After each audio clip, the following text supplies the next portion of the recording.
여러분 안녕하십니까? 8월 29일 금요일 KBS 아메리카 뉴스입니다. 한여름의 끝을 장식할 LA 카운티 최대 규모의 축제가 오늘부터 한 달 동안 펼쳐집니다. 올해는 특히 다민족 다문화를 대변하는 다양한 축제 전시 공간들이 마련돼 눈길을 끌고 있습니다.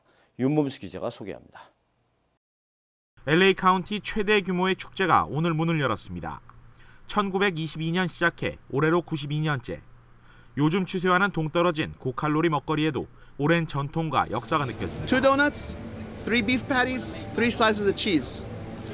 Bite of heaven right here at the LA County Fair. 올해 축제의 가장 큰 특징은 다양한 민족을 대변하는 문화 공간들입니다.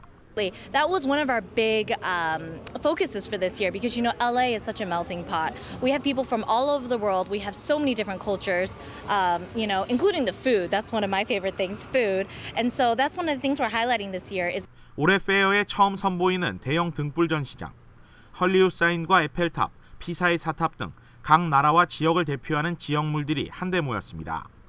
초롱불 제작에는 중국에서 건너온 50여 명의 장인들이 직접 손으로 제작했는데 동서양의 미를 조화시킨 것이 특징입니다. See film rolls, Oscars, stars, palm trees, Hollywood sign, everything that represents Los Angeles. It's going to be amazing. It feels like you're in an entirely different world. 동물농장은 아이들을 위한 체험학습 공간으로 다양한 야외 공연들과 짜릿한 오프로드 스포츠는 미국스러움을 보여주는 전통적인 인기 행사입니다. LA 카운티 페어를 찾는 사람은 연평균 150만 명, 최다 입장객은 지난 91년에 161만 명인데 주최 측은 경기가 살아나고 있는 올해 내심 기록을 경신할 수 있을 것으로 기대하고 있습니다. 최대 규모의 다민족 행사로 치러질 이번 LA 카운티 페어는 오늘부터 시작해 다음 달 28일까지 앞으로 한 달 동안 계속됩니다. 포모나 페어플렉스에서 KBS 뉴스 윤범수입니다. LA 카운티가 새롭게 시행될 헬시 네이버후드 프로젝트를 한인 사회를 필두로 시범 운영합니다. 또한 한인을 비롯해서 아시안계 위탁 아동들에게 특별한 새학기 선물이 전해졌습니다. 그 외에 한인 사회 소식 노승욱 기자가 전합니다. LA 카운티 정신건강국이 한인 사회를 필두로 건강 프로젝트를 진행합니다. 카운티 건강 관련 기관들이 협력해 시행하게 될 헬시 네이버후드 프로젝트.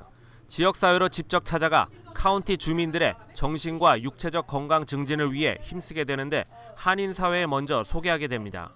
카운티 정신건강국에 따르면 한인 3명 중 1명이 정신질환에 시달리는데 한인들의 문화적 특성상 치료를 받는 비율은 현저히 떨어진다고 밝혔습니다. 우리 정신건강국, 정신보건국, 아동보호국 다 이렇게 협력해서 원스톱 쇼핑이라고 생각하시면 돼요.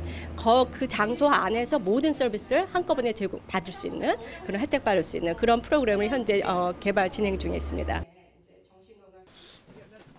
LA 카운티 아동보호국 앞에 쌓이는 상자들. 한인을 비롯한 아시안 위탁가정 어린이들을 위한 새학기 선물입니다. 300여 개의 책가방 안에는 갖가지 학용품도 들어있습니다. 현재 아동보호국 보호 아래 있는 어린이 수는 약 3만 5천 명. 이 중 한인 어린이도 50여 명 포함되어 있습니다. 아시안 어린이들이 위탁되는 이유로는 가정폭력 사유가 가장 높습니다. 가정폭력이 심해가지고 사실 가정폭력이 애들한테 주는 그런 부정적인 영향은 애들을 다치게 하는, 마음으로 다치게 하는 건 굉장히 심하거든요. 한편 한인 사회가 전쟁 지역에서 탄압을 받고 있는 다른 소수 민족의 인권 문제 해결에 나섰습니다. 이라크에서 집단 학살 등 탄압을 받고 있는 소수 민족이자 기독교인들인 아시리안의 미국 내 커뮤니티가 한인 사회에 도움을 요청했기 때문입니다. 이들을 돕기 위해 한인 사회와 교계가 나섰습니다. 아시리안 커뮤니티 대표와 한인 교계 관계자들은 만남의 자리를 갖고 한인 사회의 관심을 촉구했습니다. 인권의 자유의 문제이기 때문에 다른 나라를 도와줄 수 있는 그런 커뮤니티가 되지 않았나. 우리가 이 이웃이 되기 위해서 힘쓰겠습니다. Measure of a person's humanity is how much they help others that are not related to them or different than them. 주최 측은 오늘 9월 중 UN 정치위원회 측과 회담을 갖고 아시리안들의 청원 내용을 전달할 예정입니다. KBS 뉴스 노승욱입니다. 백인 경관의 총격에 의한 흑인 청년 사망 사건으로 소요 사태를 겪은 미주리주 퍼거슨시 주민들이 경찰이 과잉 진압했다고 주장하면서 4천만 달러에 달하는 거액 배상 소송을 냈습니다. CNN 방송에 따르면 이 지역 주민 5명은 경찰이 무리하게 공권력을 사용해 고의적이고 과도하게 주민을 탄압하고 미국 시민을 전투부대원처럼 다뤘다면서 4천만 달러에 달하는 배상 소송을 미주리주 연방지방법원에 냈습니다. 이들은 토마스 잭슨 퍼거슨 경찰서장, 존 벨머 세인트루이스 카운티 경찰서장을 비롯해 경찰관 일부를 소송 담당자로 적시했습니다.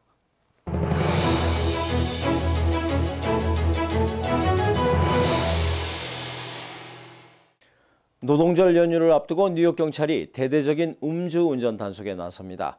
뉴욕은 특히 체크포인트를 사전 공지하지 않기 때문에 상당수의 음주운전자가 구속될 것으로 예상됩니다.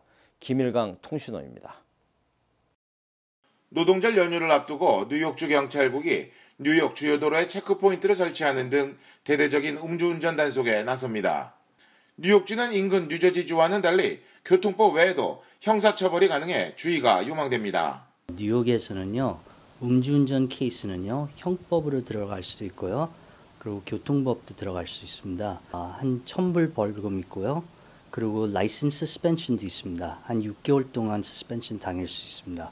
그리고 만약에 이제 형법으로 들어간 케이스가 형법으로 들어가 있으면요, 2,500불 벌금 있고요. 그리고 한 2년 동안 라이센스를 서스펜션 당할 수 있습니다. 하지만 일반 시민들은 그리 심각하게 받아들이지 않는 모습입니다. 특히 이번 연휴 집중 단속에 대한 정보도 대부분 모르는 상황. 뉴욕주는 체크포인트의 위치를 사전 공지하지 않기 때문입니다. 단속 기간에 대해서는 구체적으로 알지는 못하지만 또 걸리고 나서도 어떻게 절차를 밟아서 벌금을 어떻게 내는지 경찰서에서 어떻게 진술을 해야 될지도 잘 모르겠고. I'm not sure exactly what the process is in a DUI, but I know that you do get a serious repercussion, as in a felony or a misdemeanor. 뉴욕주 음주운전 기준은 혈중 알코올 농도 0.08%. 하지만 0.05에서 0.07%도 단속 대상이 됩니다. 이것은 맥주 한 캔을 마셔도 단속 대상이 될 수 있는 수치입니다. 또한 한인들의 경우 한 번만 봐달라며 선처를 오사거나 경찰의 지시에 불응하는 태도를 보일 때가 많습니다. 이런 경우 형사소송으로 진행될 위험이 높습니다. 그래서 제일 많이 보는 게 경찰 그 인스트럭션을 안 따르면요, 이제 형사 쪽으로 넘어갈 수 있습니다. 그래서 첫째는 음주운전 안 하시는 게 제일 좋고, 두 번째는 이제 걸리게 되면 그냥 경찰 인스트럭션을 따르는 게 제일 좋습니다. 고속도로 교통안전국에 따르면 매년 10,000명 이상이 음주운전 사고로 목숨을 잃고 있습니다. 음주운전 사고나 단속에 대한 최고의 예방법은 음주운전을 안 하는 것입니다. 지금까지 뉴욕이었습니다.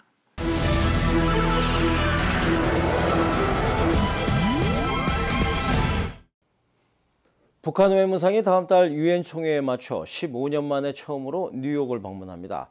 얼어붙은 북미 관계의 화해 분위기가 조성될지 관심이 쏠리고 있습니다. 워싱턴 이주환 특파원입니다. 리수용 북한 외무상이 다음 달 중순에 열리는 유엔 총회에 맞춰 미국 뉴욕을 방문합니다. 북한 방문단을 이끌고 오는 리수용 외무상은 각국 대표 기조연설까지 신청했습니다. 북한 외교수장이 유엔 총회 참석차 미국을 찾는 건 지난 1999년 당시 백남순 외무상 이후 15년 만입니다. 리동일 북한 유엔 대표부 차석 대사도 이 같은 사실을 확인하면서 외무상이 직접 미국에 오도록 상황이 돌아가고 있다고 덧붙였습니다. 이 같은 소식이 알려지면서 북한 외무상의 이례적 방문으로 경색된 북미 간 남북 간 관계에 돌파구가 마련될 수 있을지 관심이 쏠리고 있습니다. 한 외교 소식통은 북한 외무상이 단지 유엔 총회 기조연설을 위해 15년 만에 미국에 오지는 않을 것이라며 미국 고위 관계자와의 막후 회담 가능성도 시사했습니다. 하지만 최근에 북한 문제를 감안해 볼 때 정반대 해석도 제기됩니다. 북한이 최근에도 유엔에서 여러 차례 기자회견을 열어 미국을 침략자라며 비난한 데 이어 이번 유엔 총회에선 북한 인권 문제가 공식 의제로 상정될 가능성이 크기 때문입니다. 북한의 최고 지도자를 국제법정에 세워야 할 수도 있는 만큼 이를 막기 위해 외교수장이 방패막이 역할을 하려 한다는 관측이 그래서 나옵니다. 워싱턴에서 KBS 뉴스 이주환입니다. 유엔이 잇따라 위안부 문제와 일본 내 혐한 시위에 대한 일본 정부의 책임 있는 자세를 요구했습니다. 이번엔 유엔 인종차별철폐위원회가 일본 정부의 위안부를 부정하는 모든 시도를 규탄하고 혐한 시위와 발언에 대해 처벌하라는 보고서를 발표했습니다. 파리 김성모 특파원입니다. 유엔 인종차별철폐위원회가 위안부 문제를 부정하는 시도를 규탄하라고 일본 정부에 권고했습니다. 인종차별철폐위는 일본을 대상으로 한 심사의 최종 보고서에서 이같이 밝혔습니다. 위원회는 위안부 문제에 대해 일본 정부의 인식과 피해자에 대한 사죄와 보상이 충분하지 않다는 우려를 표명했습니다. 또 위안부에 대한 인권 침해 조사가 철저히 이뤄져야 한다고 명시했습니다. 위안부 문제와 함께 일본 내 혐한 시위에 대한 적절한 조치도 요구했습니다. 혐한 시위와 한인에 대한 차별적인 언도, 그리고 인터넷 댓글에 대해 수사하고 처벌하라고 권고했습니다. 이런 행위를 부추기는 정치인 등 공인들에 대해서도 적절한 제재를 내릴 것을 요구했습니다.